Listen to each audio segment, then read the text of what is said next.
सबसे पहले बात किसान आंदोलन की। किसानों के आंदोलन का 29वां दिन आज है और ऐसा लग रहा है कि आंदोलन के खत्म होने का कोई रास्ता नहीं दिखाई दे रहा है।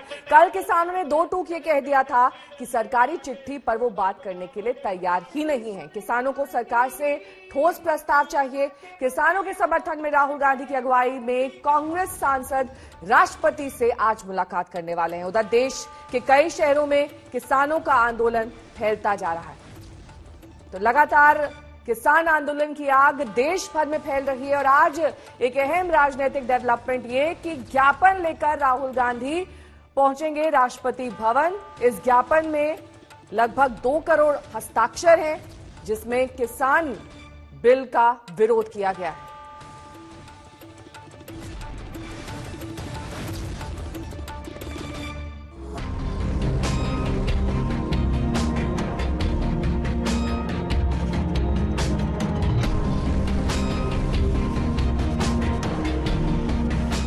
एक नई सुबह है, लेकिन इन तस्वीरों में कुछ भी नयापन नहीं है।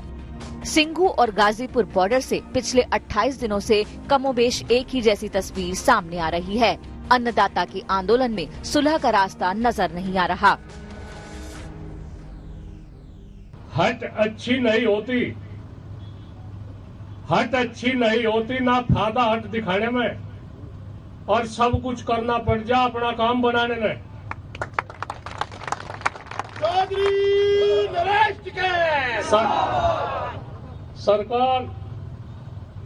सरकार जितनी हट धर्मी दिखाओगी,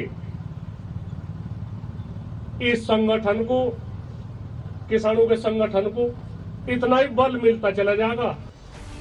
बातचीत के प्रस्ताव वाली सरकार की चिट्ठी पर कल संयुक्त किसान मोर्चा के 5 सदस्यों की कमेटी की बैठक हुई, लेकिन किसानों ने ये कहकर सरकार के पाले में गेंद डाल दी कि लिखित ठोस प्रस्ताव के साथ सरकार सामने आए तभी किसान बात करेंगे। कानून वापस न लेने और सिर्फ संशोधन प्रस्ताव पर बातचीत वाली शर्तें किसानों को मंजूर नहीं। किसान कमाई छोड़कर लड़ाई को विवश है, घर बार छोड़कर सड़क पर बसें बनाने को विवश है, और ये पूरे हिंदुस्तान का चित्र है।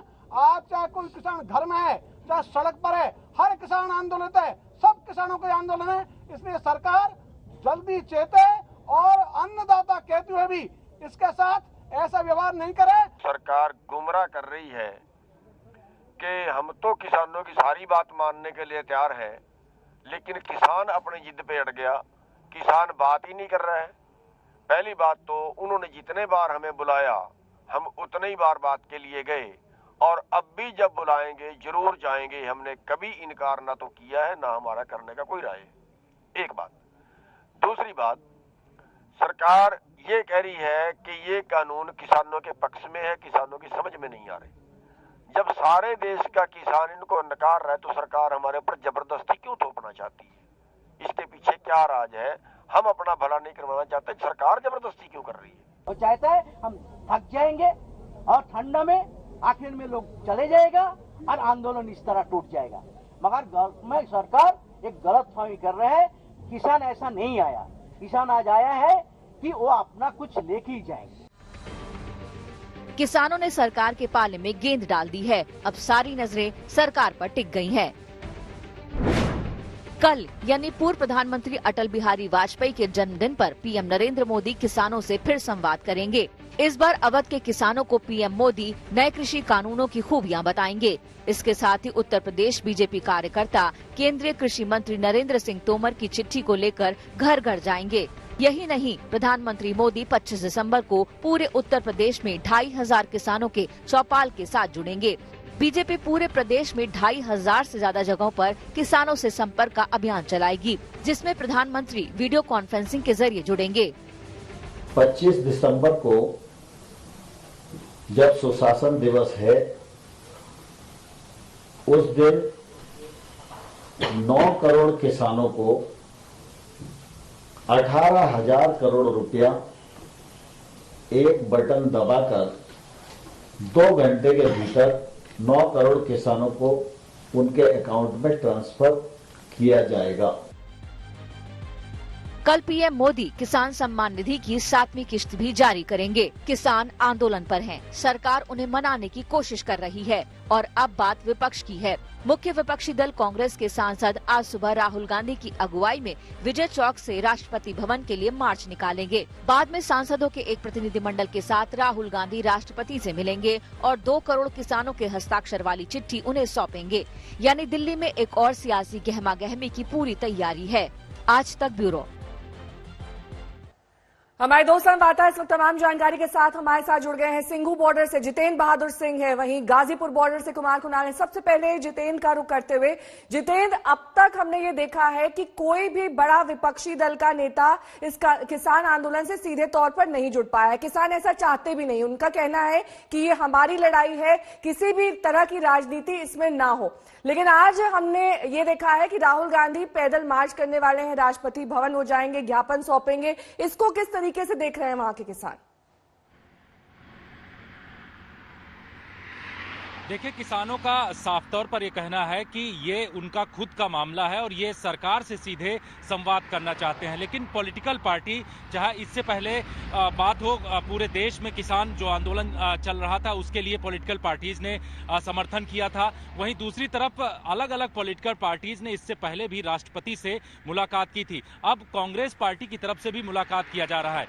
वहीं अगर किसानों की बात करें तो ये किसान कह रहे हैं कि जब तक सरकार की तरफ से कोई ठोस प्रस्ताव उनको नहीं दिया जाएगा तब तक वो लोग बातचीत कैसे कर सकते हैं, क्योंकि उनका कहना है कि सरकार इस पूरे मामले को लेकर के टाल मटोल कर रही है।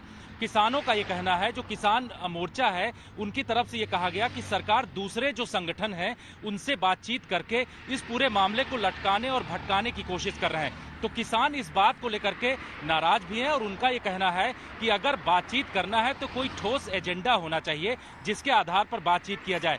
वहीं कृषि मंत्री ने ये कहा है कि इस पूरे मामले का हल जल्द ही निकलेगा। अब किस तरीके से हल निकलेगा, क्योंकि किसान तो अड़े हुए हैं, कृषि मंत्री कह रहे हैं कि हल निकलेगा। तो ऐसे में जो दोनों पक्ष हैं उसमें आपस में पेच फंसा हुआ है। पेच वही है, किसान लगातार अपनी उस बात को लेकर के रट लगाए हुए हैं कि वो उसी मुद्दे पर, यानी 3 कृषि कानून जो हैं उनको जब तक वापस नहीं लेगी सरकार तब तक वो लोग पीछे नहीं हटेंगे।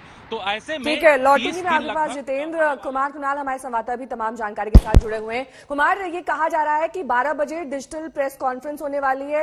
इस डिजिटल प्रेस कॉन्फ्रेंस के जरिए किसान ये बताएंगे कि वो धरने पर क्यों बैठे हैं, इसको लेकर वो क्या कह रहे हैं प्रेस कॉन्फ्रेंस को लेकर। देखिए, प्रेस कॉन्फ्रेंस आज होगी, कल भी प्रेस कॉन्फ्रेंस हुई थी, कल मीटिंग का भी दौर चला था, लेकिन बात एक है कि किसानों का रुख तब तक वैसे ही रहेगा जब तक सरकार अपना रुख नहीं बदलेगी। तो आगे की रणनीति आज बताएंगे डिजिटल प्रेस कॉन्फ्रेंस में। इस बीच में हम आपको तस्वीरें भी दिखाएं यहाँ गाजीपुर बॉर्डर में किस तरीके से जो लगातार लोगों का जमावड़ा है वो बढ़ता चला जा रहा है। बैठकी चल रही है, अलाव जल रहा है, यहाँ पर पानी के गीजर का प्रबंध है, सब कुछ है, पूरी तरह से व्यवस्था चाक चौबंद है। नेताओं से बात करते हैं कि क्या है, आज प्रेस कॉन्फ्रेंस भी होनी है, बहुत सारी चीज होनी है। क्या लगता है कि सरकार कहीं ना कहीं पर आप दबाव बना रहे हैं? सरकार दबाव मान रही तो हम दबाव पूरा बना रहे हैं। सरकार क्या करे, 2014 से मोदी ने कहा था कि दुगनी आय करेंगे, किसानों के बिल माफ करेंगे, किसानों नलकूप के माफ करेंगे, किसानों को गन्ने का भुगतान करेंगे, गन्ने का भाव बढ़ाओगे, धान के भाव बढ़ाओगे।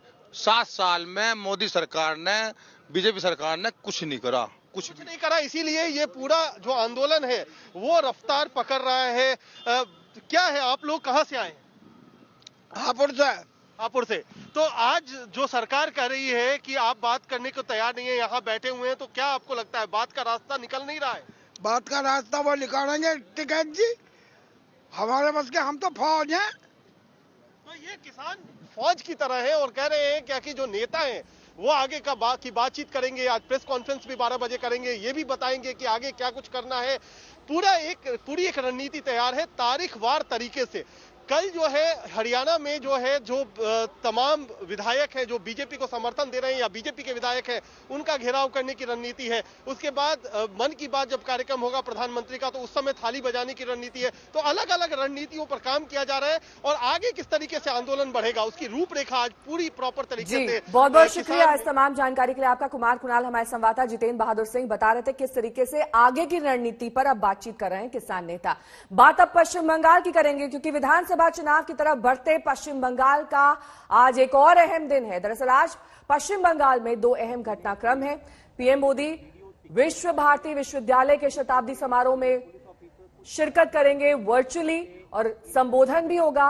और हाल ही में टीएमसी से बीजेपी में आए ममता सरकार के पूर्व मंत्री शुभेंदु अधिकारी मिदनापुर में रैली करेंगे। इन दोनों खबरों पर विस्तार से हम आपको आगे भी डिटेल देते रहेंगे, लेकिन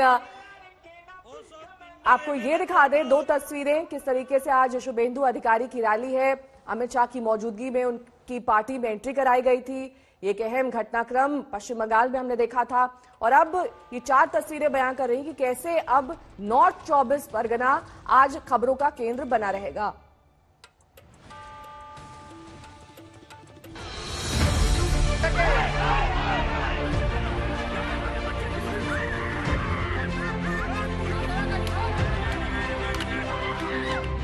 पश्चिम बंगाल में फिर हंगामा बरपा है।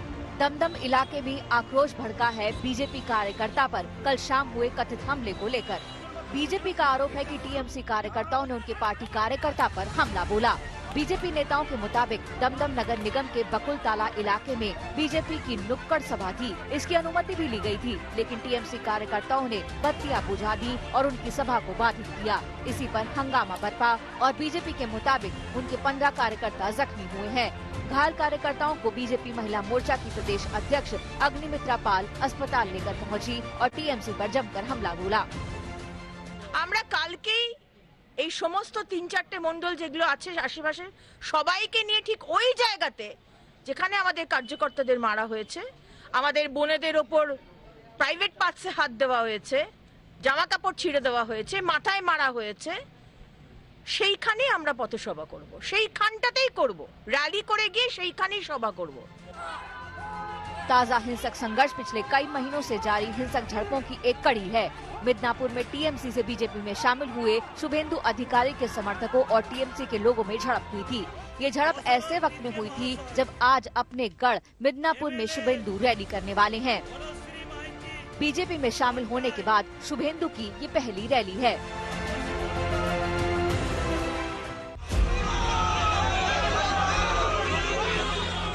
एक हंगामा कल नॉर्थ 24 परगना के खरदा थाने में भी हुआ।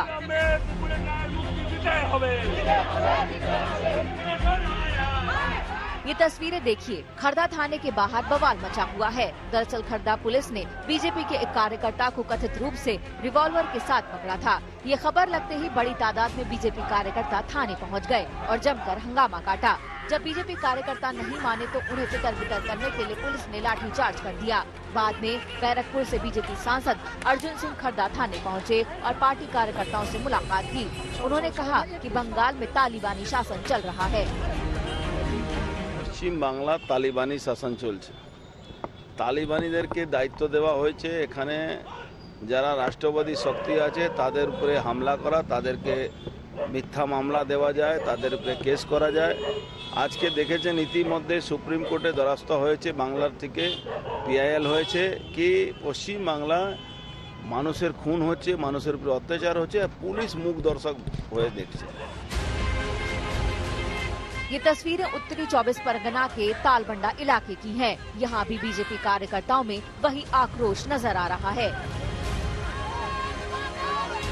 बीजेपी का आरोप है कि उनकी नुक्कड़ सभा में घुसकर टीएमसी के लोगों ने हंगामा किया। पश्चिम बंगाल की सियासत का रक्त चरित्र पुराना है, लेकिन बड़ा सवाल ये है कि इस पर विराम कब लगेगा। आज तक ब्यूरो। हमारी संवाददाता मनोज्ञा लोईवाल इस वक्त बीरभूम से हमारे साथ जुड़ गई हैं। मनोज्ञा, हमने देखा है कि कैसे आगामी चुनाव को बीजेपी कितना अहम मान रही है। सभी बड़े चेहरे वहां पर एक एक करके पहुंच रहे हैं। आज प्रधानमंत्री भी वर्चुअली शिरकत करने वाले हैं शांति निकेतन के इस कार्यक्रम में। क्या रूपरेखा रहेगी इसकी?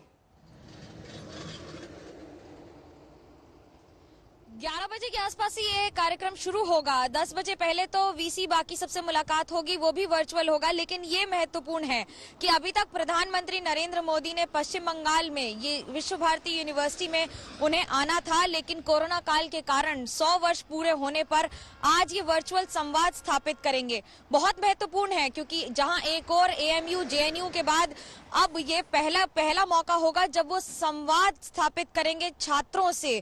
अपने आप में लोकप्रियता तो है ही और उसके साथ साथ अब उसे जन जन तक पहुंचाने का प्रयास बंगाल में। देखिए, इसके जरिए एक राजनीतिक संदेश भी होगा। हालांकि राजनीति की बात प्रधानमंत्री नरेंद्र मोदी कभी भी इस तरह के कार्यक्रम में नहीं करते हैं। आज की बात बंगाल में आने वाले चुनाव के मद्देनजर आप उनके स्टाइल की बात कर लीजिए या उनके बाकी अभी लुक की बात कर लीजिए, जो कई मामलों में कई संदर्भ में सिमिलर दिखाया जा रहा है बंगाल के मनीषियों के साथ। आज महापुरुषों की भी बात होगी तो वहीं इतिहास की बात भी होगी और इतिहास के साथ राजनीतिक भविष्य को भी लिखने का प्रयास। बेहद अहम कार्यक्रम और साथ ही मनोज्ञा जो आज हम देखने वाले हैं, मिदनापुर में रैली करेंगे शुभेंदु अधिकारी। वो गढ़ माना जाता है, उनका अच्छा खासा वर्चस्व है उनका वहां पर। वो कितना अहम होने वाला है आज, क्योंकि सुरक्षा के लिहाज से भी वहां पर तमाम तैयारियां की गई हैं। पहले भी हमने देखा है कि हिंसक झड़प हुई है और लोग नाराज हैं टीएमसी के शुभेंदु अधिकारी से पार्टी छोड़ने के लिए। देखिए, बंगाल में एक कहावत है, जो तो मौत तो पौत, मतलब जितने लोग होंगे, जितनी उनकी सोच होगी, उतने ही रास्ते होंगे। बंगाल में भी कुछ ऐसा ही नजारा देखने को मिल रहा है। जिन लोगों को तृणमूल कांग्रेस से आपत्ति है या जहां सामंजस्य नहीं बैठा, वो अब सीधे आ गए हैं बीजेपी में। शुभेंदु अधिकारी एक ऐसे पार्टी के नेता रहे हैं जिन्होंने बहुत ही सक्रिय भूमिका निभाई है, नंदीग्राम आंदोलन हो या बाकी सारे आंदोलनों, और 30 वर्षों से अधिक उनके परिवार का वर्चस्व रहा है सिर्फ पूर्व और पश्चिम मिदनापुर में। ऐसे में जब वो कांथी में यानी कि अपने गढ़ में, अपने घर में रैली करेंगे और आज अपने इलाके में शेर माने जाने वाले शुभेंदु अधिकारी किस तरह से गरजेंगे, ये देखने वाली बात होगी।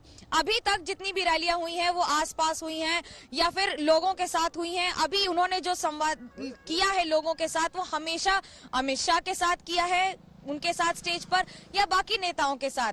ये पहला मौका होगा जब वो खुला मोर्चा करेंगे और खुले मोर्चे किससे सीधा ललकारने की बात की जा रही है। एक और मुख्यमंत्री ममता बनर्जी, तृणमूल कांग्रेस और दूसरी ओर बीजेपी में शामिल हुए शुभेंदु अधिकारी। बेहद अहम इस रैली को माना जा रहा है। मिदनापुर में ये रैली होने वाली है शुभेंदु अधिकारी की, जो कि हाल ही में बीजेपी में शामिल हुए हैं। बात अब कोविड के नए खतरे की करेंगे। ब्रिटेन के बाद अब दक्षिण अफ्रीका में कोविड का नया स्ट्रेन पाया गया है। बताया जा रहा है कि ये पहले वाले से भी ज्यादा खतरनाक है। कोरोना वायरस का लगातार दूसरे नया रूप आने के बाद दुनिया भर में दहशत का माहौल है।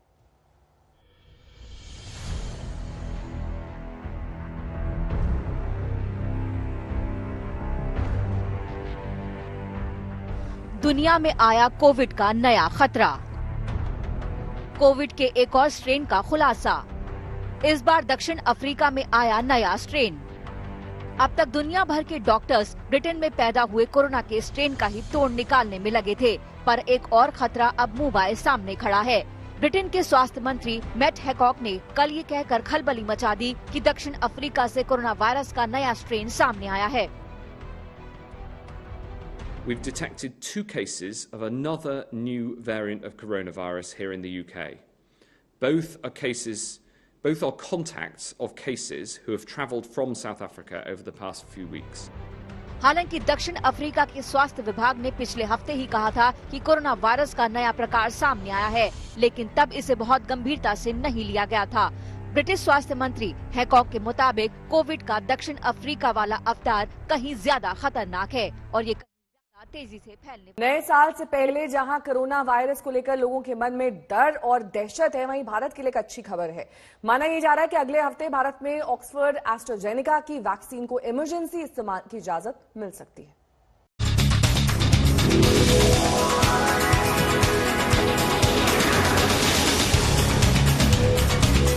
भारत कोरोना से जंग के लिए तैयार है। अगले हफ्ते भारत सीरम इंस्टीट्यूट और ऑक्सफोर्ड एस्ट्राजेनेका की ओर से बनाई जा रही वैक्सीन कोविशील्ड को इमरजेंसी इस्तेमाल की इजाजत दे सकता है। भारत में इमरजेंसी यूज ऑथराइजेशन 3 कैंडिडेट्स ने अप्लाई किया था, जिसमें से सीरम इंस्टीट्यूट ऑफ इंडिया को कहा गया था कि वो और डेटा जारी करें। सीरम इंस्टीट्यूट और डेटा जारी कर चुका है और एसईसी पैनल इस पर संज्ञान ले चुकी है। हो सकता है कि अगले हफ्ते तक भारत में भी एक वैक्सीन को इमरजेंसी यूज ऑथराइजेशन दे दिया जाए। देश में 3 वैक्सीन कंपनियां इस वक्त रेस में शामिल हैं। तीनों ने ही इमरजेंसी इस्तेमाल की इजाजत मांगी है। सीरम इंस्टीट्यूट की वैक्सीन कोविशील्ड के लिए कुछ और डेटा मांगा गया था, जो दे दिया गया है। फाइजर कंपनी की बायोएनटेक से भी डेटा मांगा गया था, जिसका अभी इंतजार है। वहीं भारत बायोटेक की कोवैक्सीन ने भी सरकार की ओर से मांगा गया डेटा जमा कर दिया है। 3 एप्लीकेशंस हैं DCGI के पास पेंडिंग कह सकते हैं हम।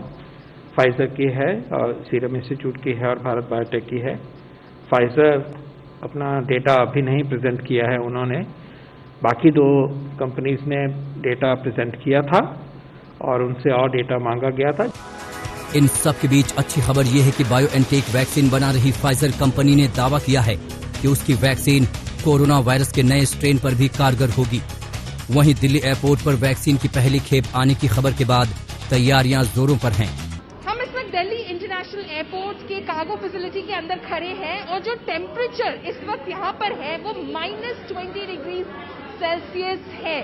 जी हाँ, -20 डिग्री सेल्सियस जो तापमान यहाँ पर मेंटेन किया जा सकता है कार्गो फैसिलिटीज के लिए, वो 25 डिग्री सेल्सियस से शुरू होता है और -20 डिग्री सेल्सियस तक जा सकता है। यहाँ पर आप वैक्सीन स्टोर कर सकते हैं। तो ये रेंज है दिल्ली इंटरनेशनल एयरपोर्ट के कार्गो फैसिलिटी का और -20 डिग्री सेल्सियस तक वैक्सीन के डोसेजेस को स्टोर किया जा सकता है। वेरियस रैक्स जो है वो लगाए जाएंगे और उससे इस तापमान तक यहाँ पर मेंटेन किया जा सकता है। दिल्ली में मिलन शर्मा और पौलमी शाह के साथ आज तक ब्यूरो।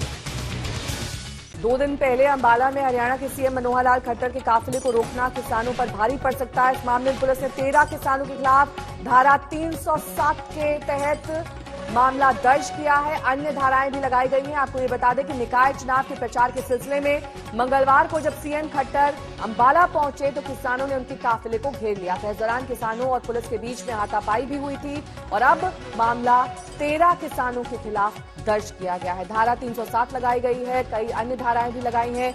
खट्टर का काफिला रोकने पर पुलिस की ये बड़ी कार्रवाई। तो कुछ किसानों ने उनका काफिले को रोक लिया था, जिसमें किसानों के खिलाफ हमने 12-13 किसान बाइने हैं और अन्य के खिलाफ 147, 148, 149, 332, 353, 504 IPC और 307 IPC के तहत अभियोग दर्ज किया। हाँ, जल्दी इसके लिए हमने अपने ट्रेडिंग पार्टी तैयार कर दी और करेंगे जल्दी तफ्तीश करेंगे। तो इस बीच ये बड़ी खबर हरियाणा से, जहां पर मंगलवार को जब सीएम खट्टर का काफिला निकला तो भीड़ को ये काफिला रोकना महंगा पड़ गया। उस दौरान पुलिस और भीड़ के बीच हाथापाई भी हुई। अब 13 लोगों के खिलाफ, 13 किसानों के खिलाफ मामला दर्ज कर लिया गया है। अंबाला पुलिस की बड़ी कार्रवाई। उस दिन की तस्वीरें आप देख सकते हैं जब सीएम खट्टर का काफिला रोका गया। अब पुलिस ने मामला दर्ज कर इन लोगों के खिलाफ एक्शन का मन बना लिया।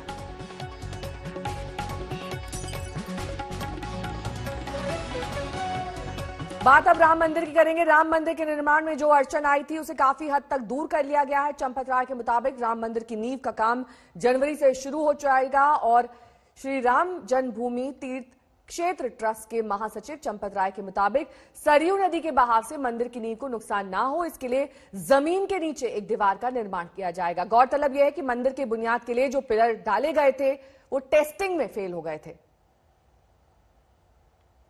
इंजीनियरिंग के हिसाब से जैसा व्यवहार उस खंभों को करना चाहिए था, जो परीक्षण के खंभे थे, टेस्ट पाइल, वो व्यवहार उन खंभों ने नहीं दिया।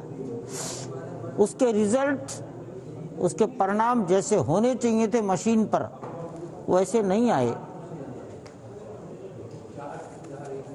तो ये जो जिन्होंने वो ड्राइंग बनाई थी वो वहीं पर ठहर गए और इसलिए देश के लोगों से सामूहिक चिंतन का निर्णय हुआ और IIT दिल्ली, गुवाहाटी, चेन्नई, बॉम्बे, सूरत में नेशनल इंस्टीट्यूट ऑफ टेक्नोलॉजी है, उसके डायरेक्टर, टाटा, लार्सन के इंजीनियर, इन सब का जॉइंट कॉन्फ्रेंस हुई है और लगभग 15 दिन तक चली है। अगर उस पाइलिंग के टेस्टिंग के परिणाम कुछ अच्छे होते 2-4% दाएं बाएं होते तो उसका प्रयोग होता। परिणाम में काफी अंतर आया, तो सबका विचार यही बना कि और भी लोगों से सलाह ली जाए। बाद अब एक स्वदेशी तोप भारतीय सेना को मिलने वाली है। अभी के लिए इस तोप को मास्टर ब्लास्टर कहा जा रहा है। हम ऐसा इसलिए भी कह रहे हैं कि इस एक्सक्लूसिव रिपोर्ट के जरिए आपको इस तोप की खूबियां समझ में आएंगी।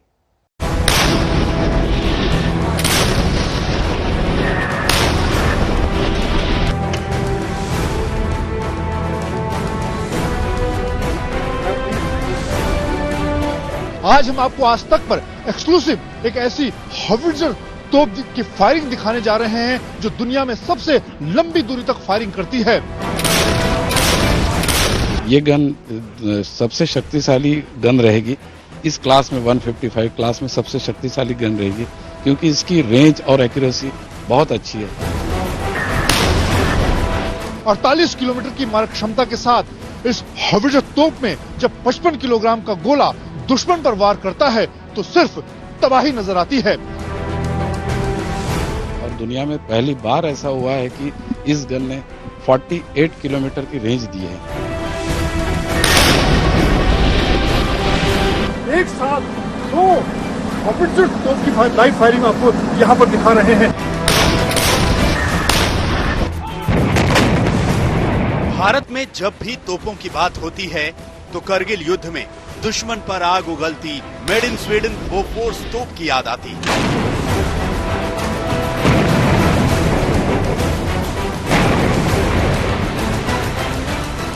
लेकिन अब भारतीय सेना के तोप खाने में शामिल होने के लिए तैयार हो चुकी है मेड इन इंडिया होवित्जर, जो बोफोर्स को छोड़िए दुनिया भर की तोपों के मुकाबले असली मास्टर ब्लास्टर है।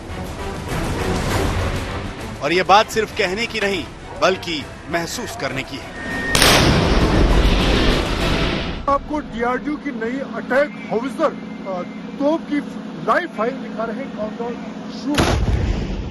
इस तरह से सीधा 55 किलोग्राम का जो गोला है वो करीब 48 से 50 किलोमीटर दूर चांदीपुर के समंदर में जाकर टारगेट को निशाना बनाता है। और इस तरह से अब खासतौर से भारत चीन का जो तनाव इस वक्त चल रहा है, भारतीय सेना अपनी तैयारियों को चाक चौबंद कर रही है और इसीलिए भारतीय सेना को बोफोर्स से एडवांस एक नई आर्टिलरी गन की दरकार है। और डीआरडीओ